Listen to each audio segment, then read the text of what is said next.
the idea of communication with your staff. I remember in early lockdown one in New Zealand, there was a statistic that came out of America that 43% of employees hadn't even been asked by their boss how they were doing 2 months into the lockdown. So let's go to the opposite end of that scale. Let's over communicate with our people. Let's talk to them as frequently as possible. Let's create opportunities for them to connect, whether that be the in-person when you can, or whether that be the virtual, which is going to be most of the time, right? And there's a couple of strategies that I've suggested, and I call it, how do you bring a 4D context to a 2D environment?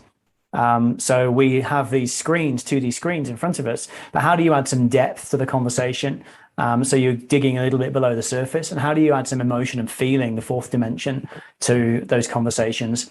So it could be something as simple as taking a 60-minute meeting and making it 45 minutes long instead, and ring fencing 5 to 10 minutes at the start for people to arrive late, for people to set their kids their homework, for people to feed the dog, to let the postman in, whatever they need to do, and ring fence those 5 to 10 minutes at the end for people to hang around and have a conversation.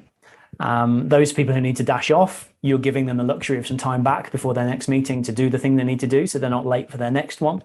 And 9 times out of 10, you can get everything in. So how do you create those opportunities to connect as people?